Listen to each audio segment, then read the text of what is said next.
A gente vai direto ao Vaticano, ao vivo, acompanhar o presidente Lula. Ele já está por lá, também junto da comitiva de outros políticos, para a homenagem ao Papa Francisco, esse último adeus ao Papa, no velório que ocorre na Basílica de São Pedro. A gente vê agora imagens ao vivo enviadas pela equipe de comunicação do Vaticano. A imprensa não teve acesso ao velório junto ao presidente da República. A expectativa é de que Lula retorne à Embaixada do Brasil na Itália logo em seguida. Nós vamos te lembrar que Lula se encontrou com o Papa Francisco já em 2 ocasiões na condição de presidente. A última vez que estiveram juntos foi em junho do ano passado. O pontífice recebeu Lula e discutiu com ele temas como a paz mundial, o combate à fome e desigualdades. Lula decretou 7 dias de luto no Brasil pela morte do Papa argentino. Amanhã, o presidente será um dos cerca de 50 chefes de Estado que vão participar do funeral no Vaticano. Daqui a pouquinho, portanto, atualizações sobre o assunto. A gente tem os enviados especiais também em Roma, trazendo um pouco mais de informação sobre o conclave, o próximo passo para a escolha de um novo Papa. Vamos falar também sobre as repercussões da prisão do ex-presidente Fernando Collor. Agora há pouco, o ministro Gilmar Mendes, do Supremo Tribunal Federal, pediu destaque no julgamento sobre a manutenção do cumprimento imediato da prisão de Collor. O caso, que ocorreria em plenário virtual, já estava sendo julgado por lá. Vai para plenário físico, com data ainda a ser definida pelo presidente da Suprema Corte, Luiz Roberto Barroso, que está em Roma, na comitiva do presidente Lula para o funeral do Papa Francisco. Quem vai explicar agora os próximos passos a partir dessa decisão, desse destaque dado por Gilmar Mendes, é o nosso analista de judiciário, Theo Cury. Tudo bem, Theo? Boa tarde, bem-vindo.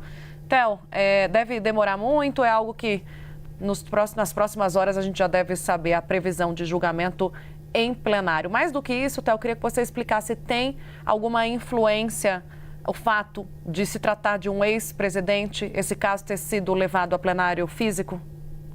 Ana, boa tarde para você, uma ótima tarde para quem acompanha a gente. Sem dúvida, essa decisão do ministro Gilmar Mendes, decano, ministro mais antigo em atividade no Supremo Tribunal Federal, de pedir destaque, o que isso acontece na prática? Ele suspende a decisão do julgamento, ele suspende a conclusão do julgamento que está em curso. Isso significa que os demais ministros podem colocar os votos deles, isso aconteceu, os ministros vão colocando, vão antecipando os votos deles até às 11 horas e 59 minutos de hoje. Só que a conclusão não vai acontecer hoje. Isso vai ser suspenso, esse julgamento vai terminar hoje às 11h59 com determinados votos, com X votos, e o julgamento vai ser zerado e vai recomeçar no plenário físico do Supremo. Quando? Não tem uma data ainda para isso acontecer. Cabe ao presidente do STF, o ministro Luiz Roberto Barroso, junto com os colegas, ajustar ali uma data. Cabe a ele essa decisão única e exclusivamente, mas ele deve consultar também os demais colegas. Não deve acontecer na próxima semana, há feriado na semana que vem, a agenda diminui drasticamente do julgamento do Supremo Tribunal Federal.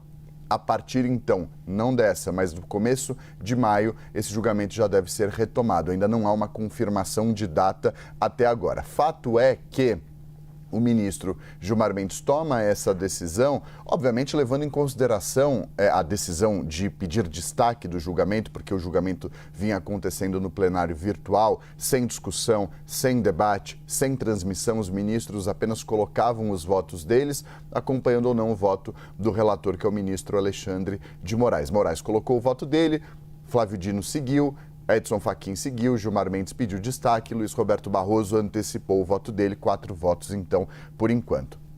Por que ele pede destaque? Por que ele tira esse julgamento do plenário virtual, onde não há discussão, não há debate, não há transmissão, para jogar esse julgamento para o plenário físico? Porque se trata de um ex-presidente da República, é um tema complexo, é um tema com uma repercussão muito grande, porque se trata de um ex-presidente da República, um caso envolvendo, esse caso, só contextualizando, envolve a Operação Lava Jato, é um dos poucos casos restantes da Operação Lava Jato. Houve essa condenação de 8 anos do Fernando Collor de Mello, e com essa decisão de pedir destaque, o ministro mostra que esse caso é um caso importante, relevante, complexo e de repercussão a ponto de ter de ser discutido com os 11 ministros, e aí discutido, debatido, com transmissão ao vivo da TV Justiça e muito provavelmente também das emissoras de rádio e de televisão aqui do país. Então, esse é o motivo pelo qual o ministro, muito provavelmente não houve e não precisa haver uma explicação por parte do ministro, mas levando em consideração o cenário, foi por esse motivo que ele pede destaque. E aí o que acontece? Esse julgamento hoje vai continuar ocorrendo normalmente. Quando terminar 11h59, não vai haver uma conclusão. Esse julgamento vai ser suspenso e vai ser zerado. Por que é importante, Tainá? E aí podem pensar, então não serve de nada ter pedido destaque se o julgamento vai continuar. Não é bem assim. O destaque faz com que o julgamento recomece do zero. Mas como os ministros podem colocar os votos deles ou mudar os votos deles até as 11h59 de hoje, hoje a gente vai ter uma ideia, um termômetro, uma temperatura de como vai ser esse julgamento no plenário físico. Então, esse julgamento de hoje já vai dar uma pista, por mais que não haja uma conclusão, de como os ministros devem se posicionar quando houver de fato discussão, houver debate, houver a transmissão no plenário físico. Obrigada.